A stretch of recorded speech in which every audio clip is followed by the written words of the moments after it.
हिंदू धर्म की बात जो है वो यहाँ पर सामने आई, ये कहते हुए कि हिंदू धर्म सबसे सही लगता है, इसीलिए मुस्लिम धर्म छोड़कर हिंदू से शादी की। ये लाइनें उन लड़कियों की हैं जो खुद को बुर्के में असहज महसूस करती थी, मगर अब माथे पर सिंदूर लगाकर सनातन का गुणगान कर रही हैं। ऑन कैमरा कही गई ये बातें मौलाना जमात में हड़कंप मचा रही हैं। सवाल उठ रहा है कि आखिर कौन सा फैक्टर है जिसने इन लड़कियों को मुसलमान से हिंदू बनने के लिए प्रेरित किया और फिर हिंदू लड़कों से इन्होंने शादी भी कर ली।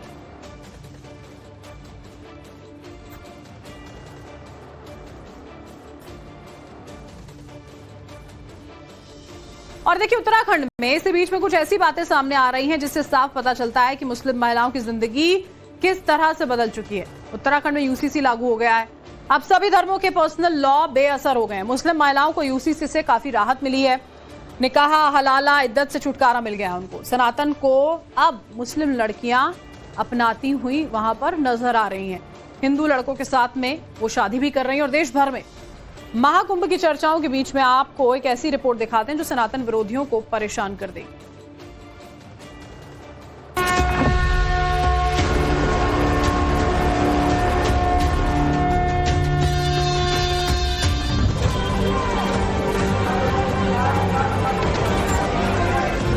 मैं हिंदू धर्म में आई हूँ, मुझे बहुत पसंद है इसमें। जहाँ मैं रहती थी वहाँ वो बोरखा ओढ़ते थे, वहाँ चिकन बनता था, वहाँ मुझे चीजें मुझे पसंद नहीं थी।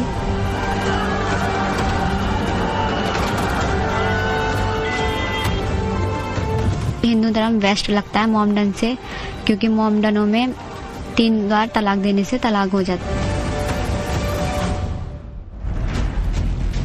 सनातन का आकर्षण मुस्लिम लड़कियों को इतना पसंद आ रहा है कि वो पर्देदारी को त्याग कर भयावह हो रही हैं।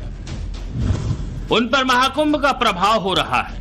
मंदिरों का भक्ति भाव असर डाल रहा है। यूसीसी का इफेक्ट दिख रहा है। हिंदू धर्म की आजादी रास आ रही है। और भी कई ऐसे फैक्टर हैं जिसके चलते मुसलमान लड़कियां हिंदू धर्म में शादी कर रही हैं। उस जगह पे सम्मान नहीं मिला लड़की को, जो चीज मिलनी चाहिए थी लड़की। हिंदू धर्म में मुझे बहुत सम्मान मिला। वैसे हिंदू धर्म बेटर है मुस्लिम धर्म से। अगर वो शादी करना चाहते हैं तो कर सकते हैं, कोई प्रॉब्लम नहीं है। मैं खुश हूँ हिंदू धर्म में। मेरी फैमिली इस चीज के अगेन थी और मुझे इनसे शादी करनी थी, इसलिए मैंने यही धर्म बेस्ट समझा, इसलिए इनसे शादी कर ली। सनातन का यह शंखनाद देखकर हिंदू निहाल है, गदगद है आस्था की भव्यता से। लेकिन मुसलमान लड़कियां भी इसी सनातनी विराटता को अपनी जिंदगी में उतारने में लगी हैं। मुस्लिम धर्म में पर्दा होता है और अपनी मर्जी से कहीं जा नहीं सकते, कुछ कर नहीं सकते, और 3 बार तलाक दे देते हैं। तलाक हो जाती है, 7 बार शादी होती है वहाँ।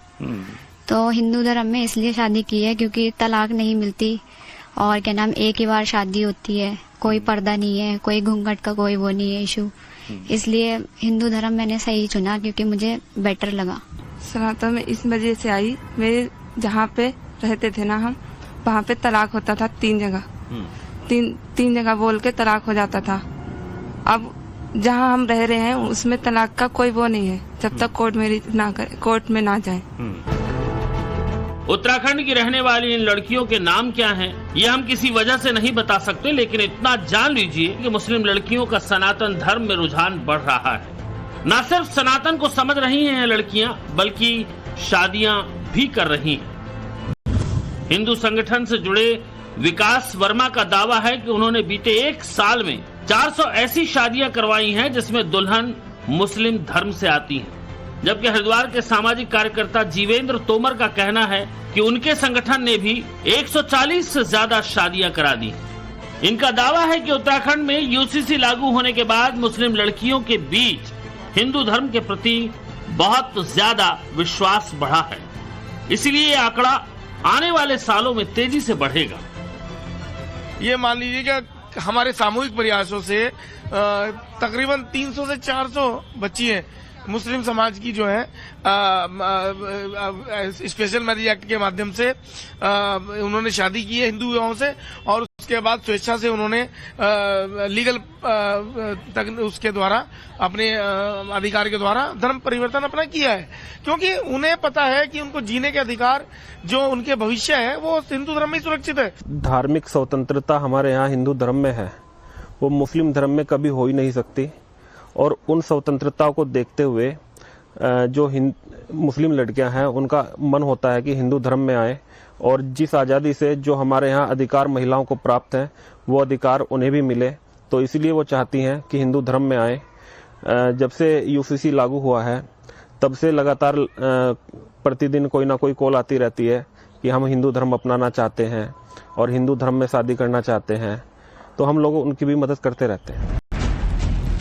मुस्लिम लड़कियों की हिंदू धर्म में शादी करने से मौलाना जमात किस तरह चिढ़ी हुई है आपको ये भी बताएंगे, मगर पहले ये जान लीजिए कि बुर्का छोड़कर सनातनी बनने वाली इन लड़कियों को क्या क्या फायदे मिलेंगे। 3 तलाक के कुचक्र से आजादी मिल गई, बुर्का पहनने से छुटकारा मिल गया, जरूरत पड़ने पर बच्चा गोद लेने की छूट होगी, कानून के हिसाब से सुरक्षा मिलेगी, किसी भी तरह की मनमानी नहीं थोपी जाएगी। ये अलग बात है कि इस कदम को उठाने से पहले इन लड़कियों को घर परिवार से तमाम तरह की यातनाएं झेलनी पड़ी, जो अब मैरिज रजिस्ट्रेशन होते ही पीछे छूट गई। जो यूसीसी है इसके अंतर्गत ऐसे विवाह जिनकी सेरेमनी हो चुकी है, जो विवाह हो चुके हैं, उन विवाह का पंजीकरण कराने के लिए आ रहे हैं। तो वो ऑलरेडी आप शादी कर चुके हैं, उसकी सेरेमनी हो चुकी है, आपने निकाह करा, चाहे आपने आनंद कारज करा, चाहे आपने सप्तपदी करी, आप वो सब कुछ करके संस्कार करके आ चुके हैं, आप उसका प्रूफ दे रहे हैं और अपने विवाह का पंजीकरण करा रहे हैं। तो मुझे नहीं लगता कि उसमें किसी तरह की कोई आपत्ति है। सनातन की दिव्यता ऐसी है कि दुनिया गुणगान कर रही है। सदियों पुरानी संस्कृति की विराटता को महसूस किया जा रहा है। महाकुंभ में बनते नित्य रोज रिकॉर्ड इसी बात का उदाहरण है। सनातन को आत्मसात करने के लिए यूरोप से भी लोग आते हैं। मुस्लिम धर्म से जुड़े लोग भी सनातन की विराटता की स्टडी करते हैं। सनातन सत्कार करता है हर उस शख्स का जो सहज मन से संस्कृति को अंगीकार करता है, और यही स्वीकार्यता मुस्लिम लड़कियों में तेजी से देखने को मिल रही है। हालांकि हिंदू लड़कों से मुस्लिम लड़कियों की होने वाली शादी खास वर्ग के लोगों को हजम नहीं हो रही। वो सवाल उठाते हैं कि अगर हिंदू लड़कियां मुसलमान से शादी करे तो लव जिहाद है, फिर इसमें छूट क्यों? अब जब ये लव जिहाद करके एक खास तबके को, मुस्लिम तबके को खासकर इन्होंने, और क्रिश्चियन भी है उसमें, माइनॉरिटी के कई और दूसरे तबके भी हैं जिन्हें वो परेशान करते हैं कि लव जिहाद हो गया। लिविंग में मैं आपको बता रही हूँ तो उसमें कोई प्रोविजन नहीं है ऐसा कि वो हिंदू से ही करेगी या मुसलमान से ही करेगा। तब इनका कानून कहाँ जाएगा, तब इनका लव जिहाद कहाँ जाएगा? क्या उसे मना कर देंगे कि वो मुस्लिम को लेके आया है, मुस्लिम लेकर आया हिंदू लड़की को? तब क्या स्थिति होगी? जो फैमिली सिस्टम ऑफ लाइफ है, जो खासकर हमारी सभ्यता का पार्ट है, जो परिवारवाद जिसको कहते हैं, यहाँ तो ये था हिंदुस्तान के अंदर कि लोग रहते थे और दादे से लेकर के और पोते तक एक ही जगह रहते थे।